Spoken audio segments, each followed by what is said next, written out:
Amigos oyentes, hermanos queridos, buenos días. El Evangelio del día, hoy 2 de abril del año 2022. Aquí estamos Patricia y Miguel, este matrimonio cristiano, dispuestos a leer y comentar este Evangelio. Primero la lectura. Patricia.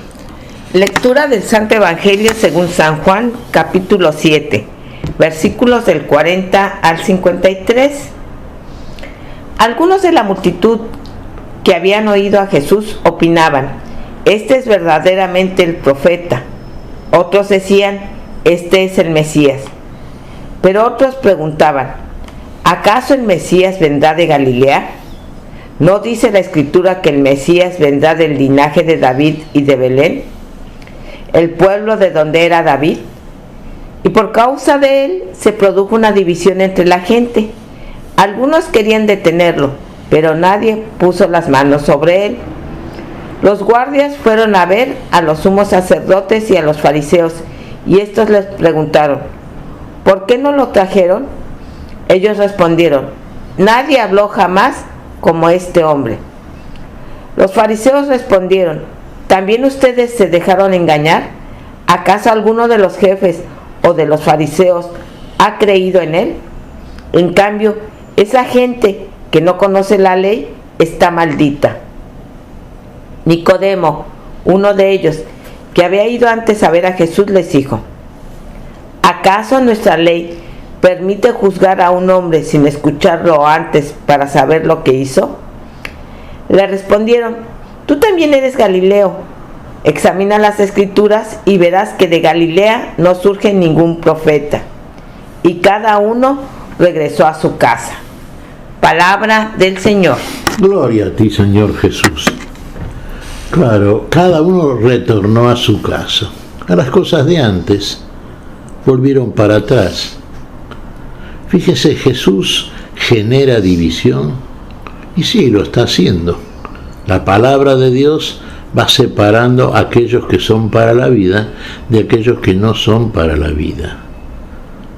En términos actuales, por lo menos acá en República Argentina, cuando se habla de las famosas grietas, ¿no es cierto?, de la división que existe entre diversos grupos políticos, partidos políticos, y esa separación, esa división que generalmente siempre ha ocurrido en grupos, algunos grandes, formalmente ya reunidos. Sin embargo, aparece de pronto un hecho que genera esa división. Y si nosotros apelamos al Evangelio de Lucas, vemos ahí también Simeón, el profeta, el que apareció en el templo cuando Jesús fue presentado en el mismo, que dijo a José y a María: este niño será motivo de división, de separación entre muchos. Sí, algunos están a favor y otros en contra. Algunos son cristianos y otros son muy anticristianos. Acá las opiniones que, por ejemplo, se vertían en Jerusalén a propósito de Jesús eran absolutamente contradictorias. Algunos lo estimaban como un profeta. Es profeta. Otros directamente entendían que era el Mesías. Pero estaban aquellos que tenían la opinión opuesta. ¿Acaso de Galilea puede salir un profeta? ¿No es que el Mesías vendrá de la casa real de David, de la ciudad de Belén, donde había nacido David? Y se generan los debates, las discusiones a propósito de este Mesías. Pero la palabra de Jesús congregaba, convocaba, llamaba la atención. Jesús hablaba de otra manera. Jesús hablaba conforme a la verdad. Y pocos conocían la verdad y pocos la reconocían. Muchos lo escuchaban, muchos le creyeron al Señor también, particularmente en la Galilea, donde comenzó a predicar Jesús. Pero también había algunos que estaban en contra de Jesús, había quien se oponía y lo perseguía. Y fundamentalmente lo perseguían aquellos que se creían y querían hacernos a notar a los demás que ellos eran los que conocían verdaderamente la ley de Moisés, que eran duchos en el hecho religioso, que tenían derecho, ¿no es cierto?, a opinar con una responsabilidad superior porque eran los que estaban destinados a comunicar la ley, a sancionar a aquellos que no la cumplían, y una ley que ellos entendían, la ley de Moisés, que era la que regía el pueblo de Israel, conforme a sus propios criterios muy humanos, en la cual en la letra de la ley de Moisés no discernían el espíritu que la animaba y la presencia de Dios a través de esta ley, de esta palabra, que era justa, santa y buena, procedía de Dios, pero interpretada a la manera en que lo hacían los religiosos del tiempo de Jesús. El pueblo, claro, menos ducho en el conocimiento de estas escrituras, entonces podía opinar de modo diverso, pero vemos que entre el pueblo había muchos que seguían a Jesús. Era gente que no estaba obligada a guardar de alguna manera la ley como imponían los fariseos, los sacerdotes, los escribas. En el seno de esa libertad advertían con claridad lo que decían aquí en Jerusalén estos que opinaban que era el Mesías. Fíjese hasta dónde llegaba la opinión de aquellos que, sin ser peritos en la Escritura Sagrada, sin embargo, advertían en Jesús algo que lo vamos a ver en las palabras de los guardias de la Casa Real. Se llegaron a los jefes supremos, ¿no es cierto?, de la religión judía, y bueno, y venían a hablarle a propósito de Jesús. Claro, lo que le dijeron aquellos religiosos profesionales fue: ¿y por qué no lo trajeron? ¿Qué querían de parte de los guardias?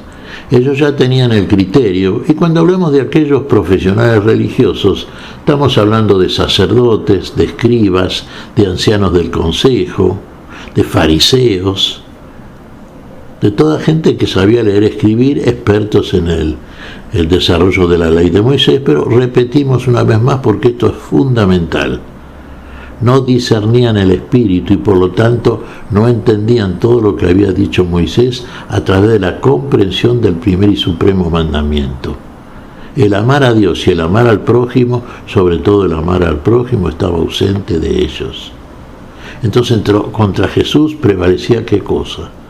La envidia, los celos y después consecuentemente el afán de revancha, de represalia, de quitárselo de encima, mediante calumnias, mediante mentiras, haciéndole decir cosas a Jesús que Jesús no decía. Entonces, ¿qué querían?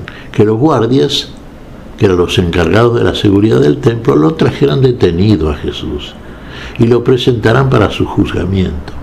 Sabemos que esto finalmente ocurrió, pero ahora vamos en este caso concreto. ¿Qué dijeron los guardias cuando le preguntaron los sacerdotes por qué no lo habían traído? Es que jamás oímos hablar a nadie como habla este hombre. Habla como ninguno. Y fíjense, no eran peritos en la Escritura los guardias, pero habían escuchado a Jesús. ¿Y qué impresión les había generado la palabra de Jesús?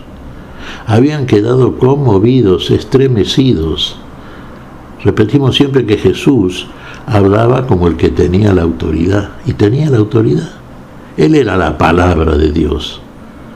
Y frente a esa palabra no hay quien pueda oponérsele, porque esa palabra es la verdad, y esa palabra es la vida, y esa palabra se hace sentir en nosotros cuando, abierto nuestro oído espiritual, percibimos que nos está hablando el mismo Dios a través de este Jesús, del hombre Jesús.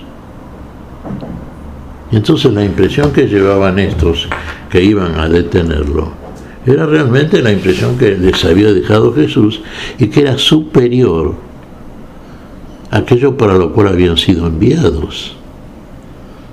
Este era un hombre que hablaba de otra cosa, que hablaba según la verdad, que llegaba al corazón. Estaba inclusive Nicodemo ahí.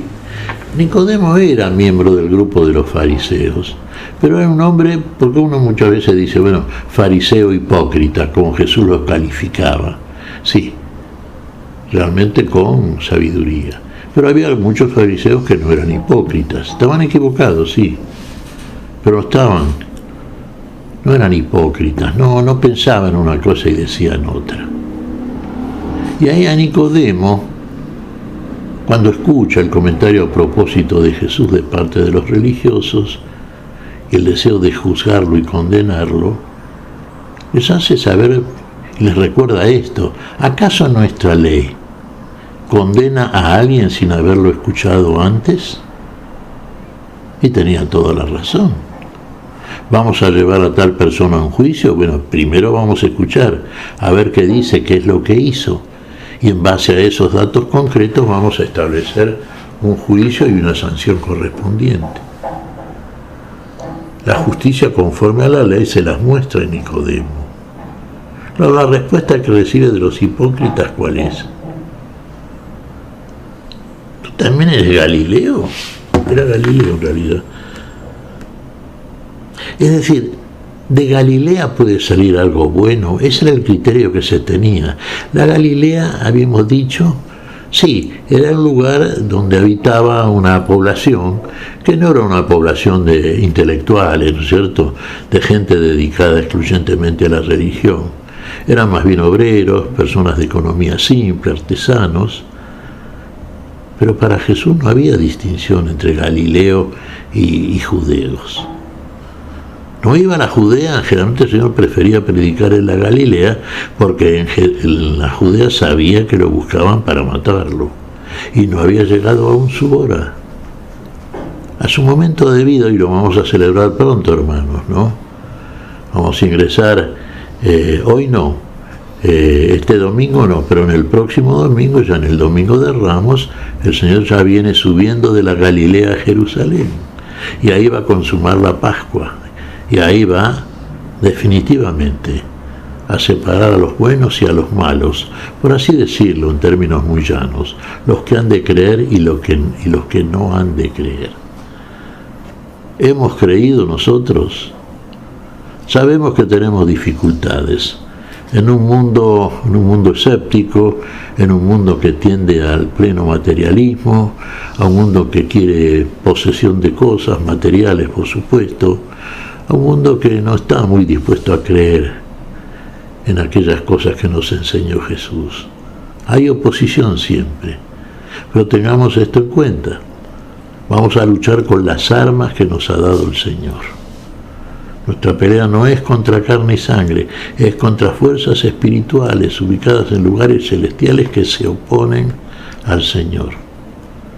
Pero tenemos la seguridad de que el triunfo está garantizado por el Señor de la vida.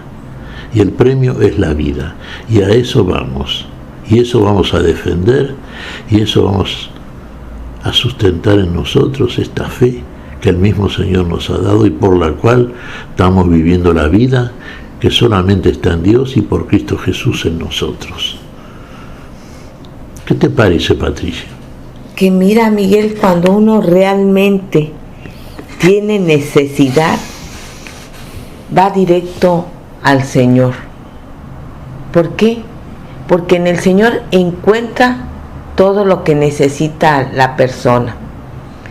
Cuando esta persona no tiene ya modelos prefigurados de cómo debe de ser el Mesías, el Salvador, sino que conoce por experiencia propia que el amor del Señor siempre se va a manifestar y nos va a proteger y nos va a cuidar. Por eso es en la gente sencilla, en la gente humilde, donde podemos ver esa fe en Dios, porque realmente se reconoce uno necesitado de Él. Uno se reconoce, todos. Finalmente, fíjate, Patricia, y cuanto mayor ahondamos en el territorio de la sabiduría, de la verdadera, de la que nos trae Jesús, más nos damos cuenta cuánto más tenemos que apelar al Señor, cuántas más respuestas tenemos de parte de Él. En Él están todas las respuestas para la vida. Por eso jamás nos apartaremos del Señor, A Él seguimos, a Él estamos siguiendo. Va a haber mucha oposición, sabemos. La tuvieron todos los cristianos en todo tiempo, las tenemos nosotros también. No nos extrañemos, pero el premio, el galardón, merece.